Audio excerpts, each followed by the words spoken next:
This is an antique German Simon and Halbig doll. It's circa 1900 to 1910. Simon and Halbig was founded in 1839. They began making dolls from 1869 in their two porcelain factories near Thuringen, I can't even pronounce it, Thuringia, Germany. In 1920, Simon and Halbig was bought by Kammer and Reinhardt, who continued to produce dolls into 1932. Sometime after the factory began known as Keramisches Werk Grafenhain. Simon and Halbig is known for their fine bisque doll heads and innovation in the doll industry.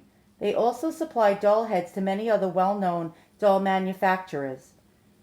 A lot of American firms used doll heads made by Simon and Halbig, which included FAO Schwarz, Edison, and when I say Edison, actually Thomas Edison. He created a talking doll in the 1890s. Other countries also use their heads. So, like countries like France use Simon and Halbig doll heads. Other companies in America that used Simon and Halbig doll heads were Gimbel Brothers, Wanamaker, also German companies as well, such as Barlow and Dada, C.M. Bergman, Bing Brothers, Kuno and Otto Dressel, Hamburger and Company, Heinrich Handwerk. So as you can see, Simon Halbig made wonderful dolls. Absolutely incredible antique dolls. And this one is no exception to that rule. Now, what I'm going to really explain to you about is something that you probably didn't know. So now everybody thinks that Barbie was the original fashion doll. This is absolutely untrue. Barbie was not the first fashion doll. The first fashion dolls were made in Germany and France in the 1800s. And this is a fashion doll of probably 1900 to 1910. And when I say fashion doll, what I mean by that is, for example, as you can see, she's wearing the latest fashion of the day, which is probably a 1900 to 1910 type of fashion gown.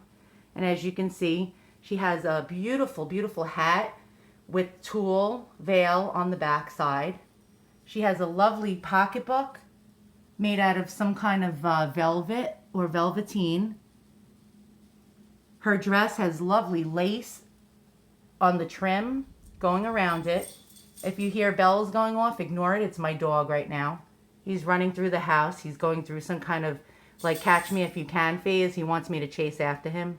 I try not to do that because he gets his way and then he plays this game till about 3 o'clock in the morning. And I'm getting too old to keep chasing him throughout the house. So as you can see, she's really, really beautiful.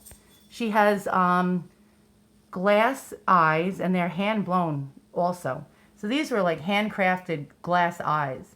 She has an open mouth with teeth. She has pierced ears as well, where she can wear earrings in her ears. She has a beautiful human hair wig. This is actually human hair, which is quite amazing. And it's done in the Charles Dana Gibson style. Dana Gibson was an artist, and the girls that he drew and painted actually had their hair up in this type of fashion. And you just saw my dog run past me. He still wants me to chase after him. It's not happening.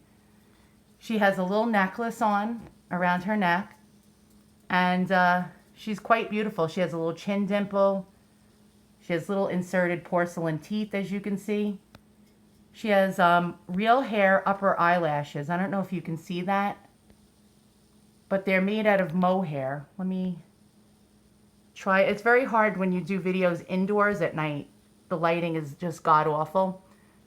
Let me see if I could show you that. So you see the little hair that's coming out of the upper part of her eyelid?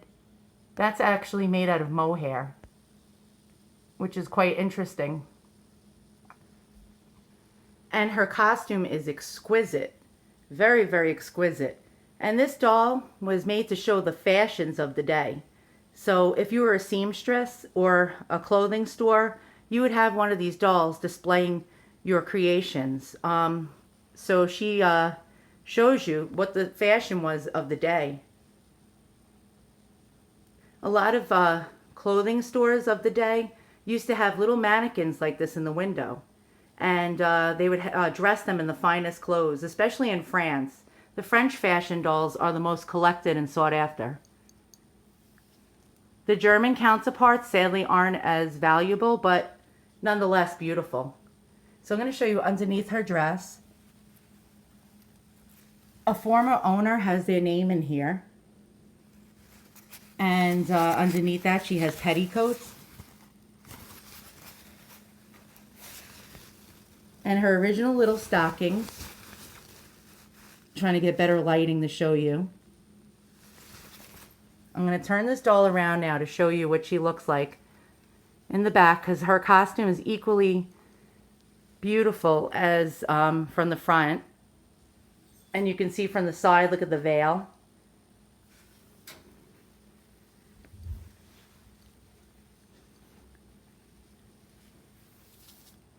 And look at the back of that costume. Isn't that fascinating?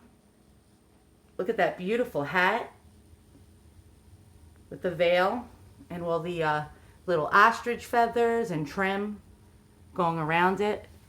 There's little roses made out of silk and ribbon. Her arms are made out of jointed composition and wood and can be articulated in all different positions. Even her wrist swivel, which is quite cool. Here's that little purse with the beading.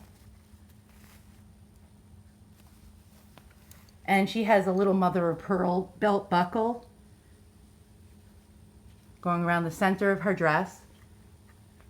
And as you can see, she's just absolutely beautiful. She's mold number 1159, made by Simon & Halbig in Germany, circa 1900 to 1910. So once again, thanks for watching. If you like what you see, hit the thumbs up and subscribe. And I'm glad you got to see one of the first fashion dolls before Barbie.